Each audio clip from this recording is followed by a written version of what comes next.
नमस्कार प्रिय विद्यार्थियों, महिंद्रा इस एकेडमी के इस बृहद प्लेटफॉर्म पर आप सभी का बहुत बहुत स्वागत है। प्यारे विद्यार्थियों, आज हम सबसे पहले पढ़ेंगे प्राचीन भारत का इतिहास। प्राचीन भारत के इतिहास की हम शुरुआत करेंगे। देखिए प्यारे साथियों, सबसे पहले प्राचीन भारत का इतिहास शुरू करने से पहले इतिहासकारों ने बताया कि प्राचीन भारत का जो इतिहास लिखा गया उसको लिखने में सबसे जो ज्यादा मददगार थे उन स्रोतों की उन्होंने वर्णन किया है कि प्राचीन भारत का इतिहास जो हमें मिलता है वो किसके माध्यम से जानने का पता चलता है। उन सब चीजों के बारे में इतिहासकारों ने वर्णन किया है। सबसे पहले उन्होंने बताया कि प्राचीन भारत के जो स्रोत है उसमें सबसे पहले हमें लगा पुरातात्विक स्रोत। ठीक है, सबसे पहले इतिहासकारों को मिला पुरातात्विक स्रोत। उसके बाद में दूसरा जो मिला उसको साहित्यिक स्रोत बोलते हैं। ठीक है, तीसरा उन्होंने बताया कि जो विदेशी यात्री थे उसका वृत्तांत, यानी कि उनका जो वर्णन किया गया, विदेशी यात्रियों ने जो अपने ग्रंथों में अपनी पुस्तकों में जो वर्णन किया वो भी बहुत यूजफुली हुआ इतिहास लिखने के लिए। दूसरा साहित्यिक स्रोत रहा, ठीक है, और पहला आपका पुरातात्विक स्रोत रहा। देखिए पुरातात्विक स्रोतों में इतिहासकारों ने फिर अलग अलग कालखंडों में अलग अलग टुकड़ों में बांटा कि पुरातात्विक स्रोतों में जो सबसे पहले यूजफुली रहा उनके लिए अभिलेख रहा। ठीक है, अभिलेख कहते किसे?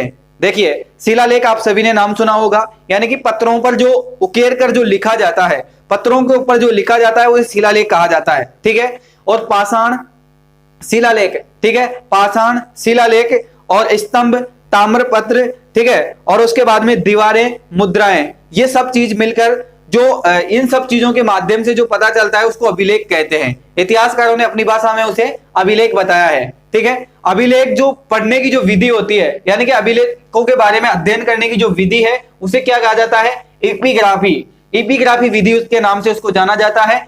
ठीक है, अभिलेखों को पढ़ने की विधि क्या कहलाती है? एपिग्राफी। याद रखिएगा, ऑब्जेक्ट टाइप के जो भी सवाल बनते हैं वह यहां से बनते हैं और इसी प्रकार के बनते हैं। ठीक है, एपिग्राफी कहते हैं। चलिए आगे अगर हम बात करें जिसमें से है प्रियदर्शी। प्रियदर्शी, प्रियदर्शी का आप सभी ने नाम सुना है। प्रियदर्शी थी क्या? देखिए प्रियदर्शी के बारे में हम जानेंगे। देखिए पूर्व हैदराबाद राज्य में स्थित मास्क एवं गुजरात के मध्य प्रदेश से प्राप्त अभिलेखों का अशोक का नाम स्पष्ट उल्लेख मिलता है इसके अंदर। ठीक है, और उसे प्राय देवी देवताओं को प्रियदर्शी कहा जाता है। प्राय उसमें जो देवी देवताओं के जो नाम लिए गए हैं उसे प्रियदर्शी कहा जाता है। और सबसे पहले अगर हम बात करें तो जो अभिलेख है वो सबसे ज्यादा जो अभिलेख जिस राजा के मिले हैं उसका क्या नाम है? अशोक। सबसे ज्यादा जो अभिलेख मिले हैं इतिहास के अंदर वो अशोक के थे। ठीक है, उसके बाद में अगर हम बात करें कि बाह्य लिपि, बाह्य लिपि के बारे में आप सभी जानते हैं। देखिए जो अशोक के जो अधिकांश जो ग्रंथ लिखे गए थे, अशोक के जितने भी अभिलेख जो लिखे गए थे वो बाह्य लिपि से लिखे गए थे, जिसका मतलब होता है कि बाएं से दाएं लिखने की विधि। देखिए बाह्य लिपि की हम बात कर रहे थे। ठीक है, बाह्य लिपि जो कि बाएं से दाएं की ओर लिखा जाता है। ठीक है, बाएं से दाएं की ओर, बाएं से दाएं की ओर लिखने वाली लिपि को क्या कहते हैं? बाह्य लिपि कहते हैं। ठीक है, उसके बाद में अगर हम बात करें दाएं से बाएं ओर लिखने वाली विधि को क्या कहते हैं? दाएं से बाएं ओर लिखने वाली विधि को नाम किस नाम से जानते हैं? खरहोष्ट लिपि। खरहोष्ट लिपि के नाम से जानते हैं। ठीक है, किस लिपि के नाम से जानते हैं? खरहोष्ट लिपि के नाम से। खरहोष्ट लिपि, ठीक है, खरहोष्ट लिपि के नाम से इसे जानते हैं हम। ठीक है, खरहोष्ट लिपि के नाम से इसे जाना जाता है, जो कि बाएं से दाएं ओर लिखने वाली विधि को क्या कहते हैं? बाह्य लिपि कहते हैं। जो कि सबसे ज्यादा जो मिले अभिलेख वो किसके मिले थे? अशोक के मिले। ठीक है, सबसे ज्यादा जो अभिलेख मिले वो अशोक के मिले। ठीक है, देखिए अभिलेखों को पढ़ने की विधि को एपिग्राफी कहा जाता है। बाह्य लिपि किसे कहते हैं? बाएं से दाएं ओर लिखी जाती है, जो कि सबसे ज्यादा जो ग्रंथ लिखे गए वो जो अशोक के जो सबसे ज्यादा ग्रंथ लिखे गए यानी कि अभिलेख जो लिखे गए वो इसी लिपि में मिलती है। कौन सी लिपि में? बाह्य लिपि में। ठीक है, उसके बाद में अगर दाएं से बाएं वाले लिखने की अगर हम बात करें कि दाएं से बाएं और जो लिखा जाता है, ठीक है, अधिकतर जो ये दाएं से बाएं और लिखने की जो विधि है ये आपके पश्चिम में है। ठीक है, पश्चिमी उत्तर जो शासक हुआ करते थे उनके जो लिपियां लिखी गई, उनके जो अभिलेख मिले वो खरहोष्ट लिपि में लिखे गए थे। ठीक है, खरहोष्ट लिपि में लिखे गए थे। सबसे ज्यादा अभिलेख किसके लिखे गए थे? अशोक के लिखे गए थे। और देखिए सबसे पहले जो अभिलेखों को पढ़ने का जो श्रेय मिलता है वो जेम्स प्रिंस को मिलता है आपके, जो कि 1837 में पढ़ा था इसने। देखिए जेम्स प्रिंस, ठीक है, जेम्स प्रिंस को 1837 में सफलता मिल गई थी। जो ये अभिलेख थे उनको पढ़ने में सबसे पहले जो सफलता मिली वो किसे मिली? जेम्स प्रिंस को, ठीक है। और जेम्स प्रिंस को कब मिली? 1837 के अंदर, ठीक है। उसके बाद में अगर हम आगे बात करें, जैसे अगर देखिए अभिलेखों के अंदर जो विधि का उपयोग किया गया है वो भावात्मक चित्रात्मक लिपि का भी प्रयोग किया गया है, ठीक है। भावात्मक चित्रात्मक यानी कि चित्रों का भाव भी वर्णित किया गया है इन अभिलेखों के अंदर, ठीक है। उसके बाद में अगर हम बात करें तो सर्वाधिक आपके अशोक के अभिलेख थे, ठीक है। इसके बाद में अनोष्ट अभिलेख, अनोष्ट अभिलेख कहते किसे हैं? देखिए प्यारे साथियों, अनोष्ट अभिलेख उसे कहते हैं जो कि आपके जैन है, बौद्ध धर्म है, ठीक है, वैष्णवी है, शैव मत है, इन सब का जो प्रचार प्रसार करता है, यानी कि इनके जो सबूत मिलते हैं, स्तंभ मिलते हैं, ठीक है, मंदिरों की जो प्रतिमाएं मिलती है, इन सबको हम क्या कहते हैं? इसके अंदर अनोष्ट अभिलेख, ठीक है। अनोष्ट अभिलेख, अनोष्ट अभिलेख, अनोष्ट अभिलेख किसे कहते हैं? देखिए अनोष्ट अभिलेख, देखिए जानिए, अनोष्ट अभिलेख कहते हैं बौद्ध धर्म, जैन धर्म, ठीक है, बौद्ध धर्म, जैन धर्म, शैव मत, ठीक है, इन सबके जो वर्णन मिलते हैं, इनके मंदिरों के जो साक्ष्य मिलते हैं, ठीक है, वो इसके अंदर मिलते हैं, अनोष्ट अभिलेख के अंदर मिलते हैं, ठीक है। अनोष्ट अभिलेख के बाद में अगर हम बात करें, जैसे आपके अनोष्ट, इसके बाद में एक अभिलेख और मिलते हैं जिसको तृतीय श्रेणी को, यानी कि द्वितीय श्रेणी का जो अभिलेख है उसे अनोष्ट अभिलेख के नाम से जानते हैं। इसका दूसरा नाम क्या है? द्वितीय श्रेणी का, द्वितीय श्रेणी का अभिलेख, ठीक है। द्वितीय श्रेणी के अभिलेख इसे भी कहते हैं, ठीक है। अनोष्ट अभिलेख को द्वितीय श्रेणी के अभिलेख के नाम से भी जाना जाता है। इसके अंदर वर्णन की अगर हम बात करें तो बौद्ध धर्म की, जैन धर्म की, शैव मत की, ठीक है, और मंदिरों का जो उल्लेख मिलता है, यानी कि धार्मिक जो उल्लेख मिलता है उसे अनोष्ट अभिलेख के नाम से जानते हैं, अनोष्ट अभिलेख उसे कहा जाता है, ठीक है। इसके बाद में अगर हम बात करें तृतीय श्रेणी की जो अभिलेख है, देखिए द्वितीय हो गया, तृतीय श्रेणी की जो अभिलेख है वह किसे कहते हैं? देखिए तृतीय श्रेणी की जो अभिलेख है जिसमें राजाओं का और विषु प्रस्थित यानी आख्यान है, यानी कि जो राजाओं की जो लड़ाइयां, विजेताएं, वो सब जो लिखी गई है वो चीजों को क्या कहते हैं? तृतीय श्रेणी के अंदर आती है। राजाओं की विजेताएं शासन काल में जो लिखे गए अभिलेख है उनको तृतीय श्रेणी में रखा गया है, धार्मिक जो है उनको द्वितीय श्रेणी में रखा गया है। इन श्रेणियों का क्रम याद रखना और नाम याद रखना, क्योंकि सवाल इसी प्रकार से पूछता है, एक तरफ आपको दे देगा यानी कि अनोष्ट अभिलेख दे देगा, ठीक है, दूसरी तरफ आपको इनका धर्म का यानी नाम दे देगा, राजाओं का नाम द्वितीय, तृतीय, प्रथम दे देगा, ठीक है। इस प्रकार से क्रमबद्ध तरीके से आपको पूछेगा और उसके बाद में नीचे कुटर दिया जाएगा, यानी कि 1 2 3 4 इसमें से मिलाइए और उसके बाद में नीचे प्रश्न का उत्तर दीजिए। अधिकतर ये सवाल यहाँ से प्री एग्जाम के अंदर पूछे जाते हैं, ठीक है। तो इस चीजों का ध्यान रखना, क्रमबद्ध तरीके से इनको याद रखना। देखिए जो अभिलेख थे उनमें भावात्मक जो चित्रात्मक जो लिपि थी उसका भी उपयोग किया गया है, क्योंकि चित्रों का भी वर्णन मिलता है। उसके साथ में अगर हम बात करें अनोष्ट अभिलेख, अनोष्ट अभिलेख आपके बौद्ध धर्म, जैन धर्म, शैव मत, यानी कि धार्मिक जितने भी अभिलेख है, ठीक है, धार्मिक जितने भी अभिलेख है उन्हें अनोष्ट अभिलेख के अंदर रखा गया है। अनोष्ट अभिलेख का क्रम की अगर हम बात करें, श्रेणी की अगर हम बात करें तो द्वितीय श्रेणी में इसको रखा गया है, ठीक है, द्वितीय श्रेणी में रखा गया। तृतीय श्रेणी की अगर हम बात करें तो जिनमें राजाओं का वृत्तांत मिलता है, यानी कि राजाओं का शासनकाल मिलता है, राजाओं का युद्ध मिलता है, ठीक है, इन सब चीजों को तृतीय श्रेणी में रखा गया है।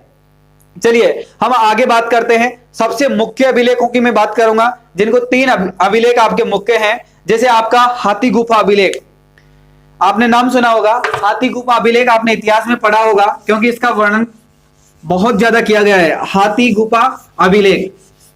चलिए हाथी गुफा जो अभिलेख है वो है क्या, इसके बारे में जानेंगे। ये किसके काल में लिखा गया था? देखिए हाथी गुफा, ठीक है, हाथी गुफा अभिलेख, हाथी गुफा जो अभिलेख है वो किसके काल में लिखा गया था? कलिंग राज के, कलिंग राज के, किस राजा के काल में लिखा गया था? कलिंग राज के कार्यकाल में ये लिखा गया था, ठीक है।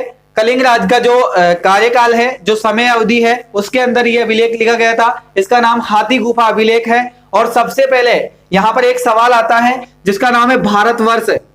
भारतवर्ष, भारतवर्ष का जो वर्णन मिलता है वो सबसे पहले इसी अभिलेख के अंदर मिलता है। भारतवर्ष का अगर कहीं भी चर्चा आ जाए, कहीं भी सवाल पूछा जाए कि भारतवर्ष का सबसे पहले वर्णन किस अभिलेख में मिला था या किस ग्रंथ में मिला था, तो वो आपके हाथी गुफा अभिलेख है।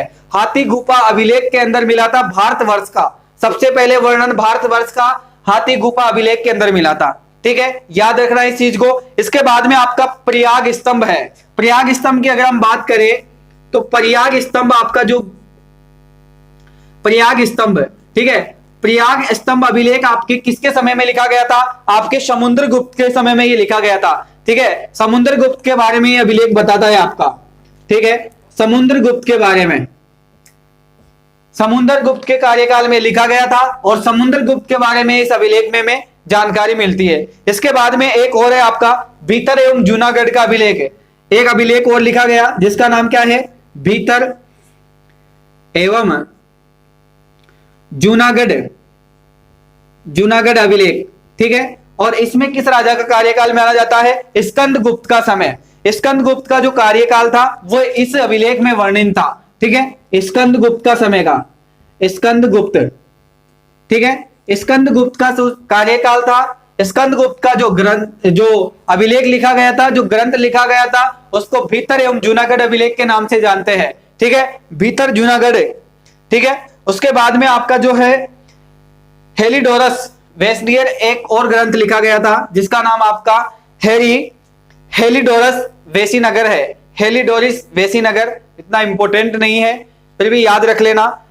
हेलिडोरिस अभिलेख जो कि किसका था? वेसीनगर का लिखा गया था। ठीक है, इसके बाद में आपका एक सहागोरा अभिलेख लिखा गया था। सहागोरा, ठीक है, और एक होता है आपके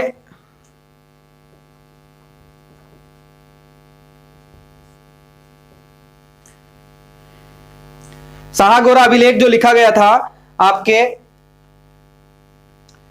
सहागोरा अभिलेख के अंदर, ये एक अभिलेख है। सहागोरा, दो शब्द आते हैं आपके इतिहास में, इसको नाम याद रखना हमेशा, इसमें कंफ्यूज मत होना कहीं भी। देखिए, एक सहागोरा आता है।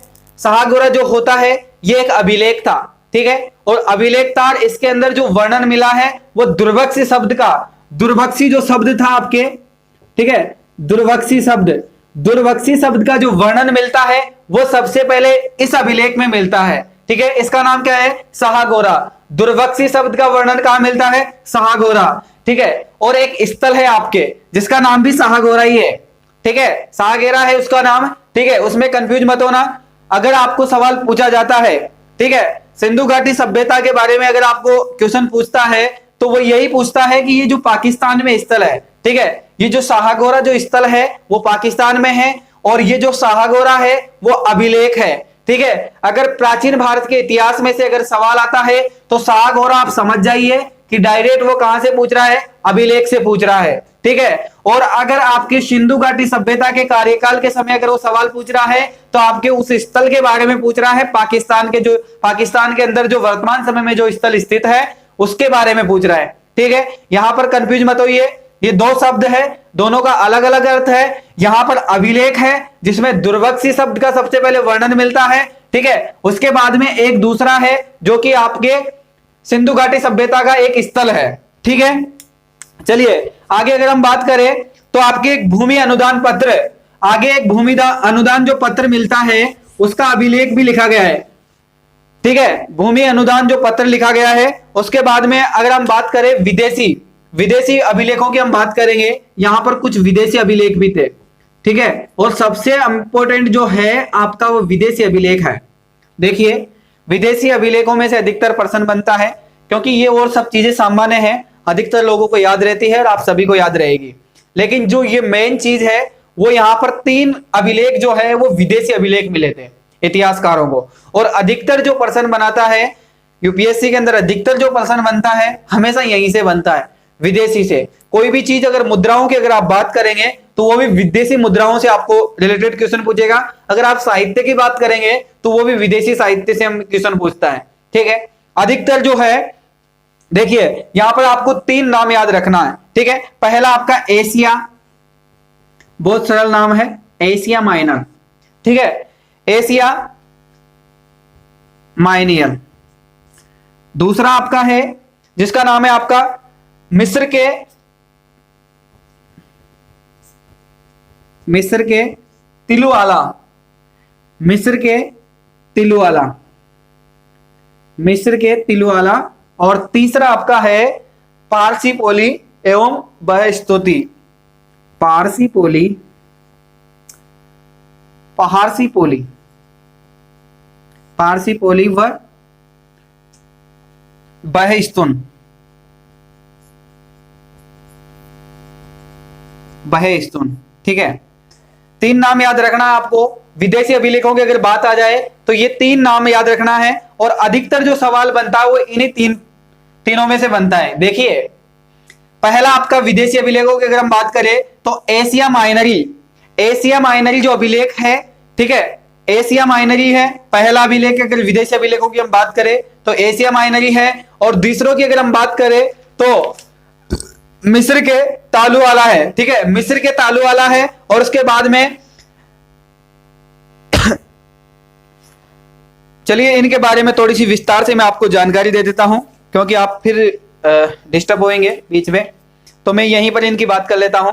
देखिए, जो आपका जो विदेशी जो प्राप्त अभिलेख है वो एशिया माइनरी जो है वागजी कोई नामक स्थान से मिला था, और ये 14वीं शताब्दी 1400 ईसा पूर्व का था।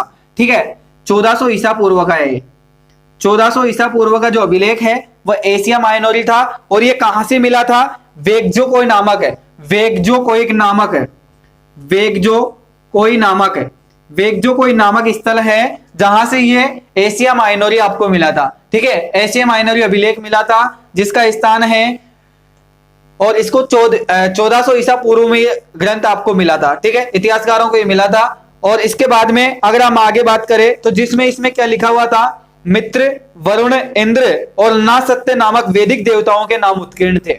इतिहासकारों के लिए इसलिए उपयोगी हुआ क्योंकि जो 1400 ईस्वा पूर्व का जो समय था उस समय आपके वरुण का, मित्र का, इंद्र का, इन सब का बहुत ज्यादा वो, जिसे हम कहते हैं प्राचीन समय में हम जब पढ़ेंगे, आगे जाके हम पढ़ेंगे तो इन चीजों का वर्णन हम विस्तार से हम पढ़ेंगे। ठीक है, जब आपको समझाया जाएगा कि ये चीजें थी क्या, तो इनका वर्णन वो उस पर मिलता था और इस ग्रंथ में मिला, इसलिए इतिहासकारों को ये उपयोगी लगा। ठीक है, क्योंकि ये जो आपका प्राचीन भारत का इतिहास है, प्राचीन भारत के इतिहास से मिलता जुलता था, इसलिए इतिहासकारों ने इसको रख लिया और इसमें से कुछ टॉपिक उठाए हैं आपके, और इतिहास प्राचीन भारत के इतिहास में लिखा है। ठीक है, इसके बाद में आपका मिस्र का तालुएला आमन था, और ये मिट्टी का कुछ तख्तियां मिलती है। मिट्टी की जो तख्तियां मिलती है, देखिए इसके अंदर क्या मिलती है? मिट्टी की तख्तियां, मिट्टी की तख्तियां, यानी कि मिट्टी की जो तख्तियां है उस पर अभिलेख लिखा हुआ है। मिट्टी की तख्तियों का अभिलेख किस अभिलेख पर लिखा है? मिस्र के तालुअला पर। मिस्र के तालुअला पर मिट्टी की तख्तियों पर क्या लिखा गया है? अभिलेख लिखा हुआ है। ठीक है, अभिलेख लिखा हुआ है, इसको याद रखना क्योंकि अधिकतर क्वेश्चन यहीं से बनेगा, और इस चीजों को आप कंफ्यूज मत होना। मिट्टी की जो है, ठीक है, मिट्टी की तख्तियों पर जो लिखा अभिलेख लिखा गया है उसको क्या कहते हैं? मिस्र के तालुअला। ठीक है, मिस्र के तालुअला के नाम से जानते हैं, कंफ्यूज मत होना। ठीक है, और जिन पर बेबीलियन के कुछ शासकों के नाम उत्कीर्ण किए गए हैं, जो कि ईरान और भारत के आर्य शासक है, जैसे नाम भी इसमें मिलते हैं। भारत के जो आर्य शासक हैं, ठीक है, भारतीय और ईरान जो देश है, इसके जो आर्य समाज के जो शासक थे उनका नाम जो ग्रंथ में मिलता है उसे यही ग्रंथ था जिसको मिस्र के तालुआलिया कहा जाता है। मिस्र का तालुआलिया जो अभिलेख है इसके अंदर आपके ईरान और भारत के आर्यी जो शासक थे उनका नाम मिलता है। और ये किस पर निर्मित था, किस पर लिखा हुआ था? मिट्टी की तख्तियों पर। ठीक है, मिट्टी की तख्तियों पर ये लिखा गया था, यानी कि मिट्टियों की तख्तियों पर इस प्रकार से लिखा करते थे अभिलेख। पहले कच्ची मिट्टी पर लिखा करते थे। ठीक है, पहले कच्ची मिट्टी पर लिख दिया करते थे, उसके बाद में उसे मिट्टी को अग्नि में तपाया जाता था। ठीक है, अग्नि में तपाए जाने के बाद में, पक जाने के बाद में वो जिस प्रकार से आप अभी मटकी देखते हैं ना सामान्य रूप से, उस प्रकार का पक जाया करता था, और उसके बाद में कभी मिटता नहीं था। इसलिए इतिहासकारों को बहुत यूजफुली हुआ और ये चीजें मिली। ठीक है, और मिट्टी की तख्तियों पर जो वर्णित है सबसे पहला अभिलेख है, ठीक है, वो कौन सा है? मिस्र के तालुअला। इसका नाम याद रखना। 100% तो नहीं कह सकता, लेकिन यहां से अधिकतर सवाल बनते हैं इसलिए कह रहा हूं। ठीक है, उसके बाद में पारसी पीलिया और बेस्तुनों का जो अभिलेख है, इससे हमें ज्ञात होता है कि ईरान का जो सम्राट था धारा प्रथम, ईरान का कौन सम्राट था? धारा प्रथम की बात हो रही है यहां पर। ठीक है, ईरान के सम्राट धारा प्रथम ने सिंधु नदी के घाटी पर अधिकार कर रखा था। इस अभिलेख से क्या मालूम चलता है कि जो ईरान का जो सम्राट था, ठीक है, दारा प्रथम जो ईरान का जो शासक था, ठीक है, उसने आपके कौन सी नदी पर शासक कर रखा था? उन्होंने आपके जो सिंधु घाटी जो नदी है इसके तट पर उन्होंने अधिकार कर रखा था भारत के ऊपर, ठीक है। इस चीज का वर्णन इस अभिलेख के अंदर मिलता है। चलिए इसके बाद में अगला टॉपिक है आपका, हो गया है कंप्लीट, ठीक है। इसके बाद में आपका मुद्राएं हैं, ठीक है, मुद्राओं के बारे में हम पढ़ेंगे। इतिहासकारों ने इतिहास को बहुत विस्तार से लिखा है और बहुत सारे सबूतों के साथ लिखा है, क्योंकि आप जैसे जो लोग हैं वो बहुत ज्यादा सवाल उठाते हैं, ठीक है, इस वजह से। चलिए अगला टॉपिक है आपका मुद्राएं। मुद्राएं की हम बात करेंगे। देखिए मुद्राओं को अगर हम बात करें तो जो प्राचीन काल के जो सिक्के हैं उसे हम क्या कहते हैं? आहाती सिक्के, ठीक है, आहाती सिक्कों के नाम से हम जानते हैं।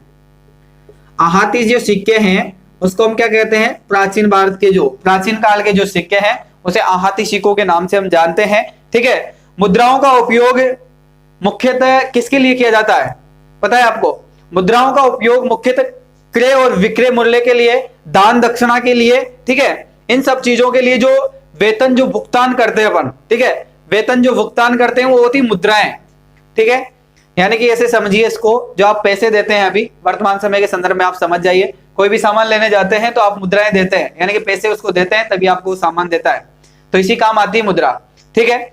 इसके बाद में जैसे हम बात करें मौर्य उत्तर काल का जो सर्वाधिक जो सबसे ज्यादा जो सिक्के मिले हैं, ठीक है, सबसे ज्यादा जो मुद्रा मिली है वो मौर्योत्तर काल की मिली है। क्योंकि मौर्योत्तर काल की मिलेगी क्योंकि भारत उस समय क्या कहलाता था? सोने की चिड़िया, इसलिए मिली थी, ठीक है, याद रखना। मौर्योत्तर काल सर्वाधिक, ठीक है, सबसे ज्यादा जो मुद्राएं मिली थी वो इस समय मिली थी, ठीक है। आहुति जो सिक्के मिले थे सबसे पहले आपके मौर्य उत्तर काल की हम बात करें तो सबसे ज्यादा मिले थे, ठीक है। और किस किस के बने हुए थे? देखिए सीसा,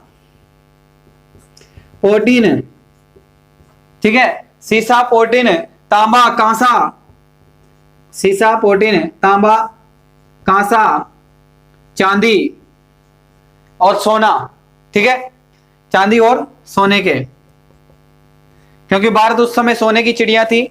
अब देखिए यहां से एक चीज जो होती है, जबकि मैंने आपको बताया था कि भारत सोने की चिड़िया विदेश से व्यापार करता था इसलिए बना था, ठीक है। इस चीज की पुष्टि कैसे हुई? इतिहासकारों ने जब ये सिक्के मिले, प्राचीन भारत के जो इतिहास के अंदर जो सिक्के मिले आपके, ठीक है, अगर मौर्य उत्तर काल की हम बात करें तो मौर्य उत्तर काल में जो सिक्के मिले, देखिए शीशे से निर्मित, पोटीन से निर्मित, यानी कि तांबा, कांसा, चांदी और सोना, ठीक है, और सोने को बैठाइए आप, तांबा, कांसा और चांदी, ये भारत के सिक्के थे मुख्यतः, ठीक है, हर काल में आपको मिलेंगे। उसके बाद में आपका जो सोना आता है वो सोना विदेशी सिक्के थे, ठीक है, वहां से सोना का साक्ष्य प्राप्त हो जाता है। उसके बाद में अगर हम बात करें तो कभी भी आप इतिहास के अंदर पोटीन जो ये धातु होता है और सीसा जो धातु होता है, यानी कि इसका वर्णन आपको इतिहास में कहीं नहीं मिलेगा, केवल इसी समय मिलेगा जिस समय भारत आपका सोने की चिड़िया था, ठीक है, उसी समय आपको इसका वर्णन मिलता है। इसलिए इतिहासकारों ने कहा कि भारत का जो संबंध है, घनिष्ठ जो व्यापारी संबंध था वो विश्व से बहुत समय पहले था और इसलिए भारत सोने की चिड़िया बना था, ठीक है। चलिए आगे हम बात करें तो गुप्त और कुषाण जो शासक थे, कुषाण और गुप्त शासकों की हम बात करेंगे आगे। गुप्त व कुषाण शासक है, देखिए कुषाण शासक और गुप्त शासकों की बात हो रही है। सबसे पहले अगर आपने इतिहास पढ़ा होगा तो आपके दिमाग में एक बात आई होगी यहां पर, ठीक है, क्या आई होगी?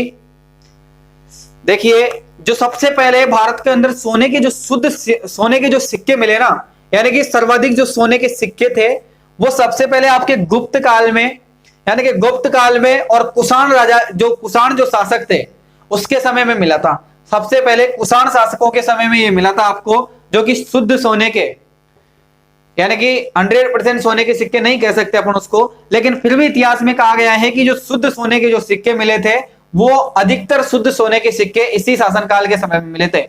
याद रखना, सबसे पहले शुद्ध सोने के सिक्के जो मिले थे वो कहां से मिले थे? कुषाण शासक, ठीक है, और गुप्त काल से।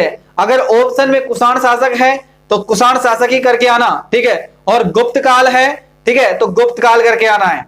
इस चीज का विशेष ध्यान रखिए, ठीक है। इसके बाद में आगे हम बात करें तो युद्धकालीन आहुति मुद्राएं भी यहां पर मिली है, ठीक है। और इसके बाद में अगर हम बात करें तो युद्धकालीन जो कनिष्क के समय में, ठीक है, कनिष्क के समय में जो सिक्के मिले हैं उसको बौद्ध धर्म के अन्याय भी प्रमाणित होता है। कनिष्क के समय में भी यहां पर आपको जो है वो सिक्के प्राप्त हुए थे जो कि इस बात की पुष्टि करते हैं कि वो बौद्ध धर्म के अन्यायी थे, ठीक है, यानी कि वो बौद्ध धर्म को मानते थे, इस चीज की पुष्टि करते थे। कनिष्क के जो सिक्के थे।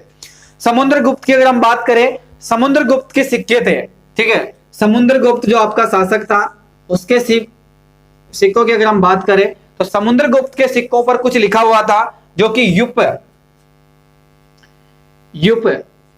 ठीक है, युप इस प्रकार का लिखा हुआ था। और अश्वमेघ, आप सभी को याद आ गया होगा, अश्वमेघ परिक्रमा, अश्वमेघ जो परिक्रमा है, अश्वमेघ परिक्रमा भी समुद्रगुप्त के शासनकाल में समुद्रगुप्त के सिक्कों पर मिलती थी। और उसके बाद में वीणा बजाता हुआ चित्र, समुद्रगुप्त का वीणा बजाता हुआ चित्र भी इसके सिक्कों पर वर्णित था, ठीक है। इस चीज की साक्ष्य हैं। इतिहासकारों को यह पता कैसे चला कि ये समुद्रगुप्त के थे। मुद्राओं की अगर हम बात करें तो ये जो मुद्राएं थी उनका ऐसे पता चला इतिहासकारों को कि समुद्रगुप्त की जो मुद्राएं थी उस पर युप, पहले क्या लिखा हुआ था, युप लिखा हुआ था। कुछ सिक्कों पर अश्वमेघ परिक्रमा लिखा हुआ था जो कि युद्ध के विजेता बताते हैं, ठीक है, अपने आप को। उसके बाद में वीणा बजाते हुए इसका चित्र मिला समुद्रगुप्त का कुछ सिक्कों पर, ठीक है। सिक्कों की अगर हम बात करें तो कहीं कहीं पर जो ठप्पेदार जो सिक्के का यूज किया जाता था, ठीक है, उनकी हम आगे चर्चा करेंगे। देखिए उसके बाद में अगर हम बात करें तो विदेशी मुद्राओं की, सबसे इंपॉर्टेंट टॉपिक होता है विदेशी मुद्रा। सब कहीं पर भी अगर आ जाए तो सबसे पहले भारत का याद रखना या भली मत रखना, लेकिन विश्व की अगर बात आ जाए, विश्व के अगर अलग देशों की बात आ जाए, अगर विदेश की बात आ जाए तो यूपीएससी की अगर तैयारी कर रहे हैं तो सबसे पहले इन पर ध्यान देना, ठीक है, क्योंकि अधिकतर सवाल यहीं से बनते हैं भाई। क्योंकि भारत का सामान्य जो इतिहास है वो आप सभी को आता है, लेकिन जो विश्व का जो इतिहास होता है, विदेशी जो इतिहास होता है, बहुत कम लोगों को याद रहता है। तो इसलिए अधिकतर जो सवाल बनते हैं वो यहीं से बनते हैं।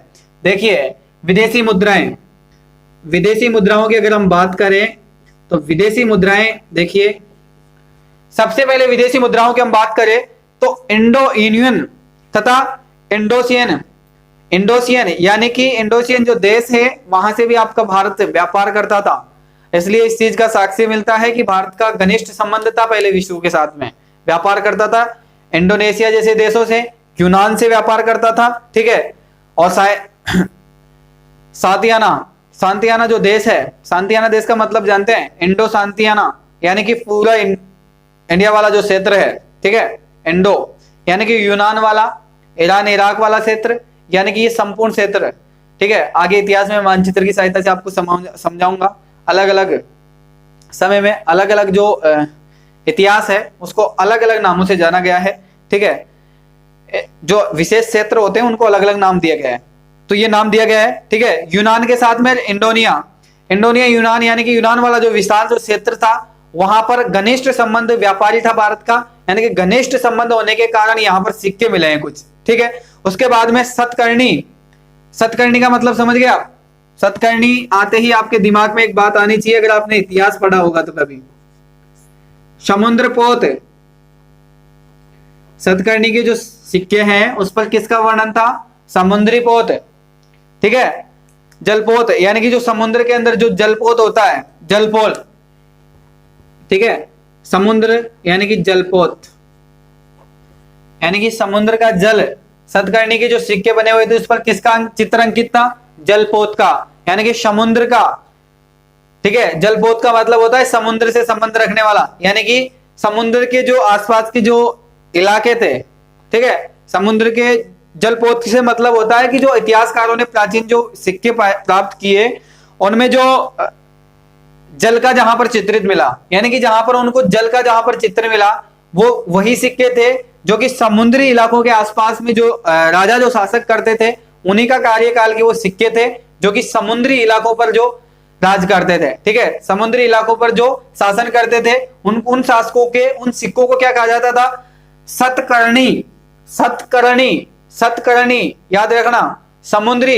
एक था आपके जलपोत, जलपोत यानी कि समुद्री, ठीक है। सतकर्णी किन सिक्कों को कहा जाता है? जिस पर जलपोत का चित्र अंकित हो, जलपोत का चित्र अंकित था यानी कि समुद्र से संबंध रखता हो, उसको सतकर्णी सिक्के कहा जाते थे, ठीक है। इसके बाद में चंद्रगुप्त द्वितीय की बात करें तो दो प्रकार के सिक्के चले। चंद्रगुप्त द्वितीय, देखिए आपके चंद्रगुप्त द्वितीय के कार्यकाल में कितने प्रकार के सिक्के चले? दो प्रकार के सिक्के चले। विग्र शैली, विग्र शैली कौन सी शैली? पहली आपकी विग्र शैली चली जो कि किससे संबंध रखती है? चांदी, यानी कि चांदी के सिक्कों से, ठीक है, चांदी के सिक्कों से संबंध रखती है विग्र शैली, चांदी के सिक्कों से। और शकों की विजय, शकों की विजय का संबंध बताती है, ठीक है। विग्र जो शैली है, विग्र जो शैली है वो चांदी के सिक्कों से संबंध रखती है और चंद्रगुप्त द्वितीय की शकों पर विजय प्राप्त करने का साक्ष्य इससे मालूम चलता है इन सिक्कों से, ठीक है। और इसके बाद में अगले टॉपिक की अगर हम बात करें तो आपका अगला टॉपिक है स्मारक और भवन, स्मारक और भवन। तीसरा टॉपिक है आपका स्मारक और भवन। अगला टॉपिक है आपका स्मारक व भवन,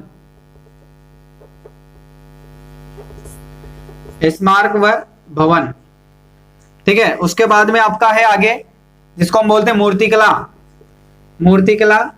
और इसके बाद में शायद आपका मूर्तिकला के बाद में अगला टॉपिक होगा आपका चित्रकला और फिर लास्ट आपका अवशेष है, ठीक है। चित्रकला लास्ट आपका अवशेष, ठीक है। इतिहासकारों ने पुरातात्विक स्रोत को 6 भागों में बांटा था, मैंने आपको पहले बताया था, ठीक है।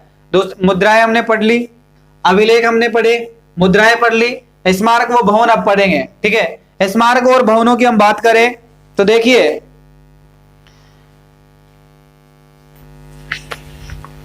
उत्तरी भारत के जो मंदिर थे नागर शैली से निर्मित थे, ठीक है। उत्तरी भारत के मंदिरों को क्या कहा जाता था? नागर शैली। इसमें मुख्यतः दो बात याद रखना, उत्तरी और दक्षिणी जो आपके जो उत्तरी और दक्षिणी जो मंदिर थे, ठीक है, उसका जो निर्माण जो कार्य हुआ है वो उस शैलियों को याद रखना। नागर शैली जिसे कहते हैं, उत्तरी भारत के जो मंदिर थे उसको नागर शैली से निर्मित थे, ठीक है। कौन सी शैली से? नागर शैली से निर्मित थे ये, ठीक है, नागर शैली से निर्मित थे। और दक्षिण भारत के जो मंदिर थे, दक्षिण भारत के मंदिर किससे थे? द्रविड़, द्रविड़ शैली, द्रविड़ शैली याद रखना, द्रविड़ शैली का नाम याद रखना, जो कि दक्षिणी भारत के जो मंदिर थे उनका निर्माण हुआ था, ठीक है। देखिए भवनों और स्मारकों की अगर हम बात करें तो सबसे पहले मंदिरों की हम बात करेंगे। दक्षिणी उत्तरी भारत में जो शैली से जो मंदिर निर्मित थे उनको नागर शैली कहा जाता है, ठीक है। नागर शैली से निर्मित चित्र थे, ठीक है, यानी कि शैली से मंदिर, सॉरी, उत्तरी भारत के जो मंदिर थे वो नागर शैली से निर्मित थे, ठीक है। दक्षिण भारत के जो मंदिर थे वो द्रविड़ शैली से निर्मित थे, ठीक है। इस चीज का ध्यान रखना, दोनों में कंफ्यूज मत होना। द्रविड़ शैली से उत्तर, द्रविड़ शैली से दक्षिण भारत और नागर शैली से उत्तर भारत, ठीक है।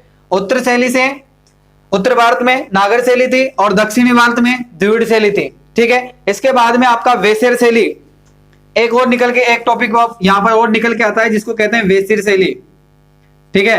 वेसिर शैली की अगर हम बात करें तो वेसिर शैली कहते किसे हैं? सबसे पहले इस चीज को समझिए। वेसिर शैली जो है वो आपकी जो नागर लिपि यानी कि नागर शैली और द्रविड़ शैली को मिलाकर जो मंदिर बनाए गए यानी कि बीच के जो मंदिर थे उनको वेसिर शैली के नाम से जानते हैं, ठीक है। और ये उत्तर और दक्षिण दोनों भारत में स्थित थे ये मंदिर, ठीक है, जो कि मिक्स में यानी कि दोनों को मिलाकर जो बनाए जाते थे उसे वेसिर शैली कहा जाता था, ठीक है। इसके बाद में जावा, एक शैली और आती है जिसका नाम है जावा, जावा शैली से निर्मित मंदिर, ठीक है। जावा शैली से निर्मित मंदिरों की अगर हम बात करें तो आपके जो जावा शैली है वो आपके दो जगह मिलती है। एक तो बोरबुदेर का मंदिर में, बोरबुदेर का मंदिर एक जगह है, बोरबुदेर का मंदिर, बोरबुदेर का मंदिर, बोरबुदेर का जो मंदिर है उसमें जावा शैली का निर्माण किया गया है, जावा शैली से निर्मित है यह मंदिर, ठीक है। इसके बाद में अगर हम बात करें तो ये दो चीजों का प्रमुख इतिहासकारों को दो जगहों पर ये प्रमुख मददगार था, जो कि शताब्दी यानी कि 9वीं शताब्दी के बाद बता रहा था। ये 9वीं शताब्दी में इस शैली का प्रयोग किया गया था, ठीक है, जावा शैली का, ठीक है, 9वीं शताब्दी के बारे में बता रहा था। दूसरी बात ये बता रहा था कि ये महायान यानी कि बौद्ध धर्म का बहुत लोकप्रिय मंदिर रहा है ये, ठीक है। बौद्ध धर्म के जो प्रमाणित जो मिलते हैं महायान, यानी कि महायान की अगर हम बात करें, महायान बौद्ध की हम बात करें तो ये सबसे लोकप्रिय मंदिर रहा है, जावा शैली का जो मंदिर बना हुआ है, ठीक है, बोसेल मंदिर का मंदिर, ठीक है।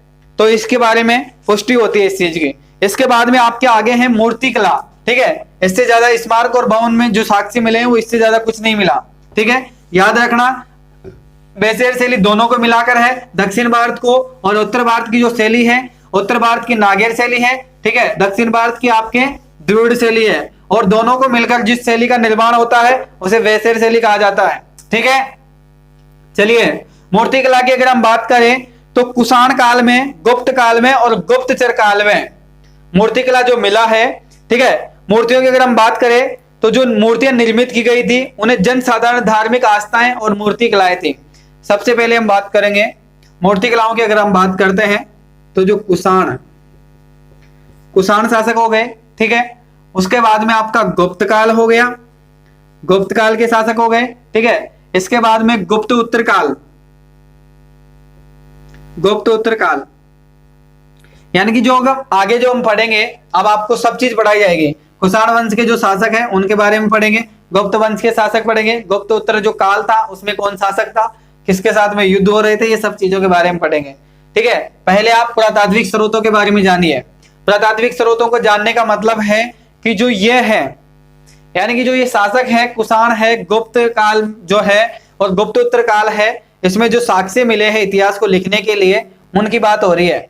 तो देखिए जो आपके मूर्तिकला है वो इन सब चीजों का वर्णन करता है कि यहाँ पर ये तीनों जो काल थे इसमें किसका वर्णन मिलता है, अधिकतर जो है वो धार्मिक है, धार्मिक अवधारणाओं का वर्णन मिलता है, ठीक है। धार्मिक अवधारणाएं जो सबसे ज्यादा मिलती है वो कुषाण, गुप्त और गुप्तोत्तर काल, इन तीनों के काल में जो मिलती है वो धार्मिक अवधारणाएं सबसे ज्यादा थी, ठीक है।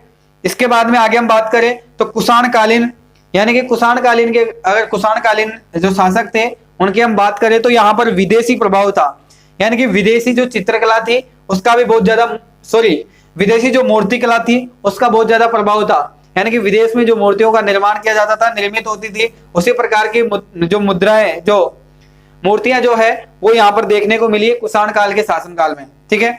इसके बाद में आपके जो मध्य प्रदेश का जो क्षेत्र है यहाँ पर आपको 3 या 4 मंदिर मिलेंगे, ठीक है।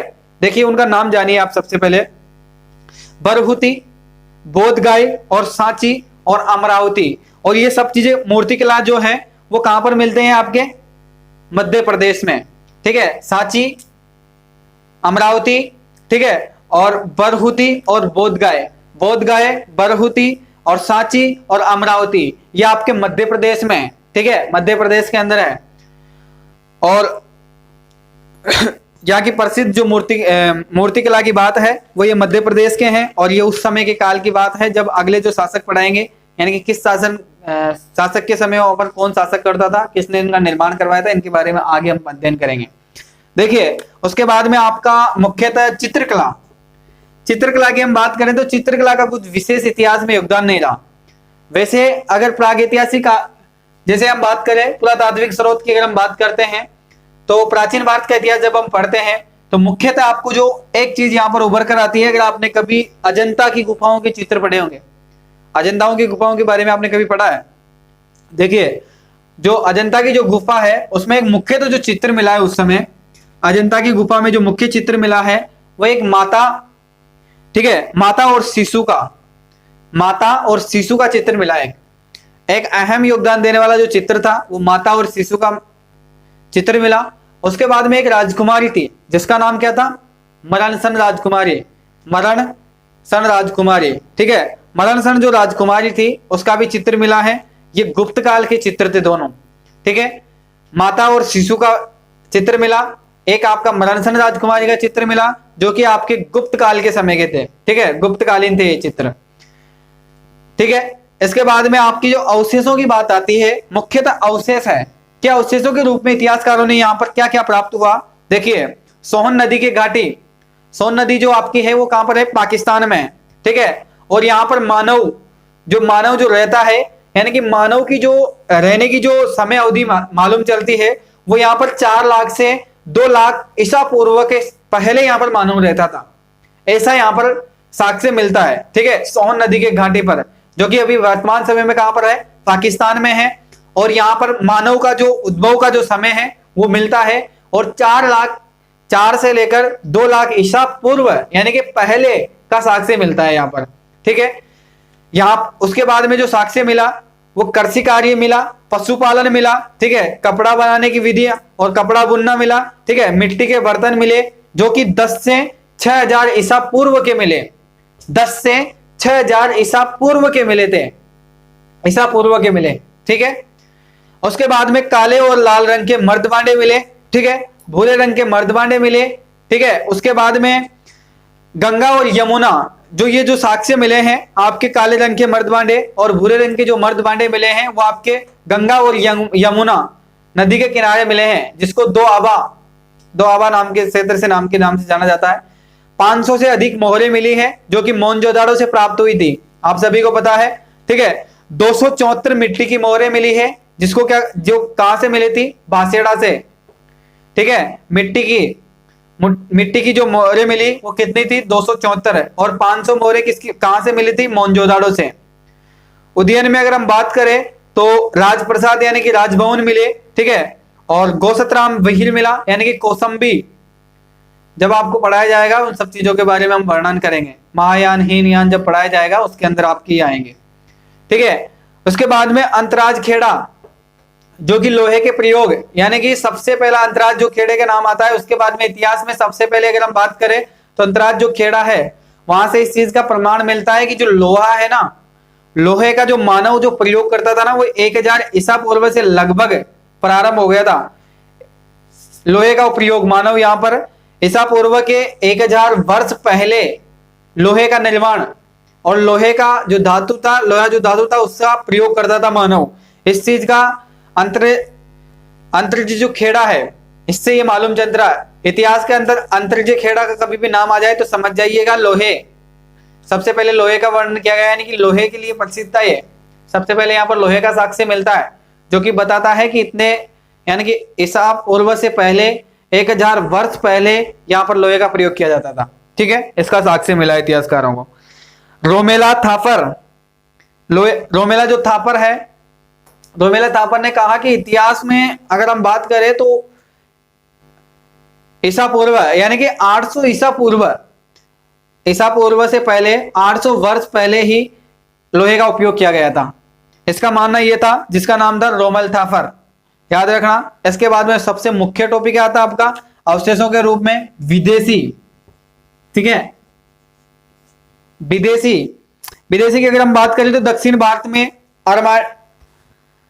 अरमांडू का नाम सुना है आपने, जिसमें आपके रोमन सिक्के मिले हैं, ठीक है।